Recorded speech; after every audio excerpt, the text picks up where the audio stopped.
Dr. Shabir, welcome to Let the Quran Speak. My pleasure to be on. It's that time of the year again. Christmas is a pretty big deal in Canada. You know, some Muslims have different responses to Christmas. Some Muslims will say, you can't say Merry Christmas at all, right? And then on the other hand, you have other Muslims who are saying, you know, let's buy that Christmas tree, let's buy presents, let's party. This is Christmas, we're really excited. So that can leave people a little bit confused. You know, which approach should you take to Christmas? So I thought I'd ask you, Dr. Shabir, the perennial question, what should Muslims do on Christmas? Yeah. So first of all, in case, we forget the question or important parts of it, can we say Merry Christmas? And to me, this one is a no-brainer. Though there have been scholars who said, no, don't say Merry Christmas, because the moment you say Merry Christmas, that means you are, agreeing to everything that Christians do on Christmas, especially with some Christians worshiping Jesus. And for Muslims, this is a no-no. But I say it's a no-brainer because we know that when we say Merry Christmas in our environment, especially in Canada, and I can't speak for the rest of the world, but my expectation is that, as in Canada, in the rest of the world as well, Muslims and Christians are moving closer to a better understanding of each other, more mutual appreciation, and so on. And in Canada, at least, I know we live in such harmony that Christians will wish us good greetings on our occasions of Eid and other Islamic occasions. And of course, if some harm is done to the Muslim community, Christians are there supporting us. And if somebody damages a mosque, some Christians gather funds and they try to repair the mosque. So this is such sympathy and good feeling between Muslims and Christians that to wish them Merry Christmas would be similar to the Christian wishing Muslims Happy Eid or something like this. And by their wishing Muslims Happy Eid, it doesn't necessarily mean we believe in you, we believe in your Quran as a book from God, that we believe in your Prophet Muhammad, peace be upon him, who established these days of Eid for you. They're just saying, we recognize that this is an important day for you and you're happy on this day and we're happy for you. So by giving back, Muslims can simply say Merry Christmas, meaning we know that this is an important day for you. You're happy on this day. You have merriment and joy of a good kind, and we're happy for you. And that's all it means, really. Mm-hmm. And it doesn't need to go beyond that. So to read that mere meaning into it, that means you are agreeing with the worship of Jesus and so on, this is too far-fetched. Even though some good scholars in our history have said that. But we should also interpret things in context. Just as I'm saying there's a certain context here, there is a life situation that I'm familiar with. And within this context, I don't see any harm in this. We should appreciate that scholars who lived in the Middle Ages, especially soon after the Crusades, when the reality of the Crusades were just fresh in the minds of people, they saw this sort of enmity between Muslims and Christians. And all of that feeds into the way in which they give verdicts of this kind. One can look at a glass that is, with the water halfway up, and one can say this glass is half filled, or one can say that the same glass is half empty. It's the optimism versus pessimism type of thing. So I'm giving an optimistic type of, response here to that question. So you talked about saying Merry Christmas. So what about actually celebrating? Some Muslims might have a problem with that, right? They might think, okay, we don't celebrate the birth of Jesus Christ in the same way as, in the sense that he's understood as the Son of God. Yeah, definitely. For Muslims, Jesus, on whom be peace, is a servant, a messenger. He's the Messiah. He's very important to us as a prophet of God. But we will stop short of saying that he is the Son of God. And naturally, if we did celebrate his birthday, it wouldn't be to celebrate the birthday of the Son of God. It would be to celebrate the birthday of one of the prophets of God. Now, to give perspective to this, some of our Christian viewers may be wondering, so what's wrong with you guys? Well, why don't you celebrate the birthday of Jesus? Well, I hope that our Christian viewers will understand that Muslims generally don't celebrate the birthdays of our prophets. We know of many prophets from the Hebrew Bible. And more so in Islamic tradition, it is mentioned that in addition to those prophets of the Hebrew Bible, who are our prophets as well, the Muslim tradition speaks of a total of 144,000 prophets. And naturally, if we celebrated the birthdays of all of these prophets, probably we'll have a celebration each day of the year. And we wouldn't know which day is specific to which prophet.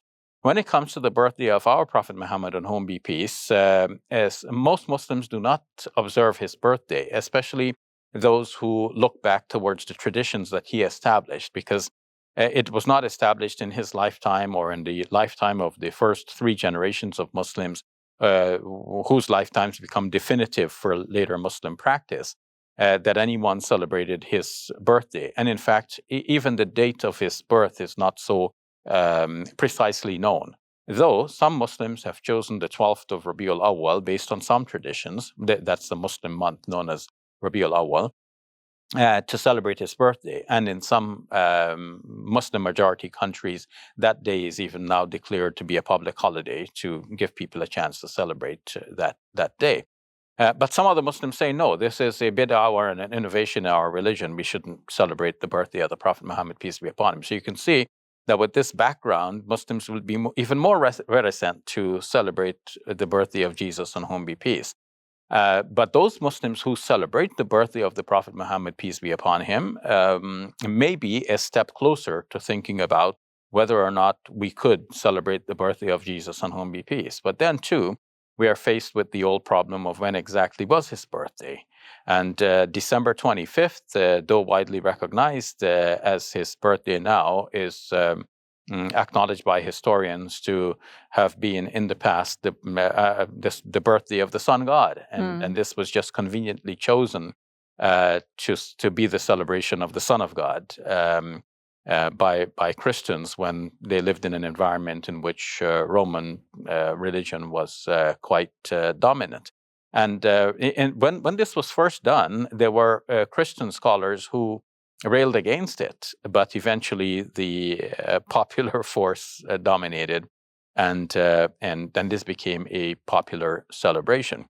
But now, when we talk about celebration, Safiya, the word celebration can have many meanings. So a simple blanket response, like, do Muslims celebrate Christmas?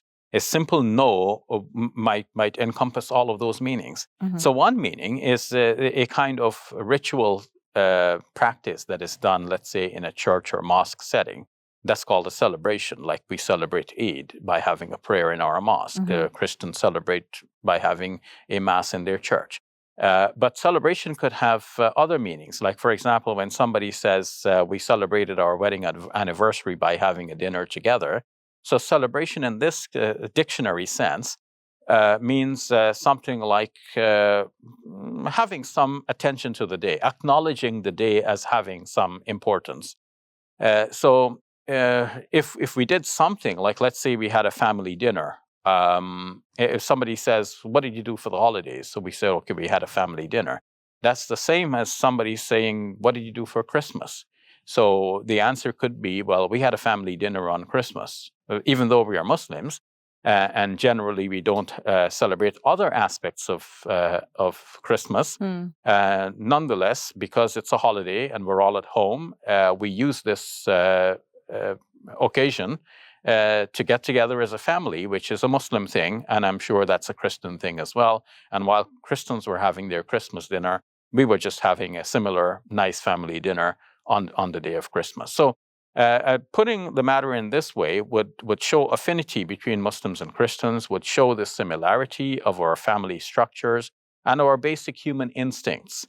And Muslims should not come across as being brash in their responses about Christmas, because that could be offensive to our Christian neighbors, for whom Christmas is all important. And if they're thinking, it's the season, it's the most. There's a carol that says it's the most beautiful, wonderful time of the year. Yeah, it's the most wonderful time of the year. So if that's piped into our heads all of the time, and then eventually we'll believe it too. And if we believe this is the most wonderful, and it is a wonderful time. I mean, you cannot deny that. One Muslim writing on the web said that he sees beauty everywhere at Christmas time, and that's undeniable. Mm-hmm. Even the snow is beautiful, even though the snow is not necessarily connected with Christmas. It's just the winter season. Mm-hmm. And I know you usused to love to play in the snow when you were a kid. You used to love just the sight of snow. Mm-hmm. I can remember you looking out the window and say, "Snow!" like you were just not admiring. now that I have to shovel it. Well, there you go. So So we shouldn't give brash responses. Do you celebrate Christmas? No, because that is going to mean to our Christian friends that you guys don't appreciate the most wonderful time of year, and it might mean to them that something is odd about Muslims. So we should give our responses in a measured way. And I guess for our children too, if we tell them we don't celebrate Christmas, they might kind of, well, why not, right? Yes, and it could be depressing for Muslim kids. If they see joy all around them and we're telling them, no, we cannot have any part of that joy, and then it might mean to them that Islam is a depressing religion. In fact, recently I listened to a video clip of a person who was a Muslim and became an atheist. And one of the things he mentioned is that there is no joy in the religion. So I think that's his misperception, but to a certain extent, it is what we create as well in some atmospheres. We make Islam look like something that is against everything that is fun and wonderful. So we shouldn't give that impression. We should know how our words might be perceived and measure our words. So we can celebrate Christmas to the extent that we're not actually embracing those beliefs that go against Islam then. Even if we do not use the word celebrate, if we use more neutral terms like, we can do things during the Christmas season that are Muslim things to do because we believe in Jesus, on whom be peace, and we believe in having fun that is decent and halal. And we can do things which are decent, which are halal. And we can use that occasion when everybody is talking about Jesus, on whom be peace, to talk about our belief in Jesus, whom we call Isa, who is mentioned in the Quran. So there'll be no harm if, for example, in the mosque, we had a lecture about Jesus, on whom be peace. And in that case, we could invite our family and friends, even non-Muslims and especially Christians, who might be curious to know, what do Muslims believe about Jesus, especially when their attention is focused on whom they refer to as the man behind the season. So we can use that occasion for us to gain a better insight into our own religious teachings regarding Jesus, on whom be peace, and to help others as well to get some understanding of what we believe. And of course, they might, in that process, come to understand better why Muslims are a little bit aloof from some of the things that are connected with Christmas. Thank you for sharing your thoughts, Dr. Shabir. You're welcome. If you enjoyed this video, click like and subscribe. And please donate to support our work at QuranSpeaks.com.